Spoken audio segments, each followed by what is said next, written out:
Good morning, my dear student. My name is Ramir from Apples Academy. Today, this is a new topic of class 11th geography. और in this chapter, we will discuss about the water. Water का मतलब atmosphere में water नहीं, water on the earth, it means ocean. Ocean के बारे में हम पढ़ेंगे, उसका हम लेवल पढ़ेंगे, उसके पार्ट पढ़ेंगे लेवल में. तो हम शुरू करते हैं chapter water in the atmosphere से. सबसे पहला हमारा चैप्टर शुरू होता है करंट से. What is current? करंट क्या होती है? करंट में हम आगे पढ़ेंगे. ये है current is a large system of moving water that flow through the ocean, that is current. Current carry water great distance and some current, बहुत सारे आप धाराएं, जल धाराएं इनको कहते हैं. तो ये आप लोगों को पता होना चाहिए वो किस तरह से एक स्थान से दूसरे स्थान पे मूवमेंट ऑफ वाटर होता है, that is known as the current. ये दो तरह की होती है, याद रखना. इक्वेटर पे पाए, इक्वेटर से जो पोलर रीजन साउथ पोल और नॉर्थ पोल की तरफ जाती है तो वार्म करंट होती है, और जो नॉर्थ और साउथ पोल से इक्वेटर की तरफ आती है that is known as the cold warm. Cold होती है, कोल्ड करंट. ठीक है. तो one way to explore current, किस तरह से, जैसे नॉर्वेजियन का explore Thor had proved that theory that ocean current influences human migration by using a flat. बिल्कुल सही, इन्होंने बताया था भाई कि ये डिफ्लेक्ट करती है, प्रभावित करती है ह्यूमन बीइंग को कि वो किस तरह से एक स्थान से दूसरे स्थान पे गया. ये डायग्राम देख लीजिए आप तो. ठीक है. तो किस तरह से धाराएं चली, तो ये इसमें दिया गया, ये देखिए गैलापागोस. ठीक है. लीमा, यहाँ पर पता होना चाहिए ये कहाँ से एंटर किया और किस तरह से घूम के यहाँ पर पहुँच गए. तो ये करंट के द्वारा है, बॉम्ब करंट बहती है तो उसको नेविगेशन के भी उसमें आता है. सरफेस करंट क्या होती है?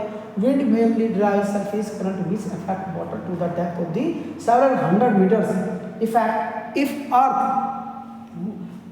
वर not rotate wind and current, ये हो ही नहीं सकता. अर्थ अगर रोटेट नहीं करेगी तो भाई बिल्कुल कुछ नहीं हो सकता, कोई कुछ काम नहीं करेगी. अब कोरोलिस इफेक्ट, ये भी एक इफेक्ट है इसका. कोरोलिस फोर्स क्या है? रोटेशन की वजह से उत्पन्न होता है, तो इसकी वजह से भी ये धाराएं चलती है. कॉन्टिनेंटल डिफ्लेक्शन क्या होता है? When surface current meet continuous with the current with the change direction, अलग अलग डायरेक्शन में जाती है, मिलती है, इसको हम कहते हैं द गल्फ स्ट्रीम. ये है वह गल्फ स्ट्रीम. ये क्या है? धारा एक. This is the current, ocean current warm. The largest and most powerful surface current is the Gulf Stream in the North Atlantic Ocean. और इसमें पता होना चाहिए it goes by the strong wind from the west. अब देखिए ये यहाँ पर दिया गया पूरा मैं आपको बता दूँ. ठीक है. तो ये देखिए किस तरह से गल्फ स्ट्रीम जो है वो इफेक्ट करते हैं, किस तरह से चलते हैं. पूरा यहाँ से चलेगी इक्वेटर रीजन से, उसके फ्लोरिडा अमेरिका को क्रॉस करते हुए ये आगे चली गई. यहाँ पर सार गैसो सागर से उत्पन्न होकर ये यहाँ पर चली गई. कहाँ पर? यहाँ पर यूरोप में. और ये यूरोप में इसका बहुत प्रभाव पड़ता है. ठीक है.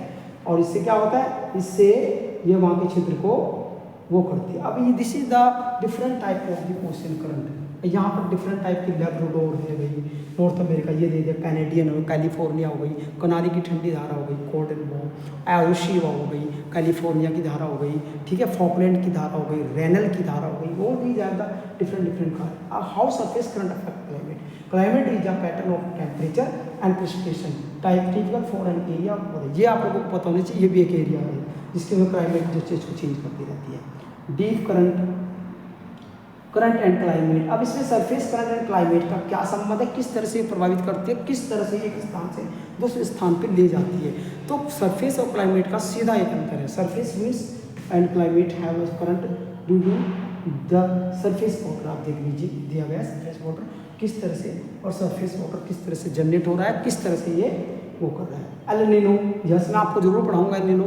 अब आपको पता होना चाहिए भाई जब मानसून भारत में नहीं आता तो एल नीनो उसका मेन प्रभाव होता है. ये भी एक धारा है, इसके बारे में ध्यान से पढ़ लेना. El Nino is an abnormal climate event that occur every 2 और 7 ईयर्स. कभी 2 साल में, कभी 7 साल में, कभी 4 साल में पेरू के तट पर क्या होती है, ये उत्पन्न होती है. और ये क्या करती है?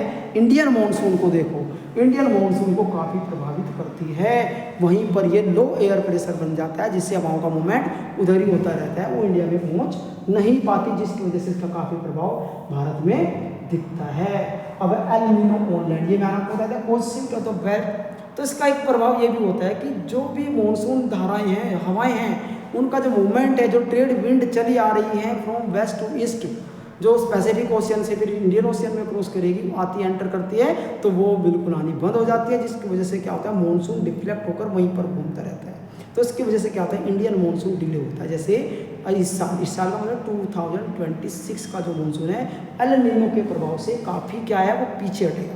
ठीक है। और बरसात का क्या होगा, उसमें डाइवेशन आएगा, मतलब कहीं पर ज़्यादा होगी, कहीं पर नहीं होगी, कहीं पर सूखा पड़ेगा, कहीं पर बाढ़ आएगी, ये सब इसका वो है। Surface current and climate continued studying and prediction of El Nino learning was much people El Nino, ये मैंने बता दिया। तो आगे से दिया है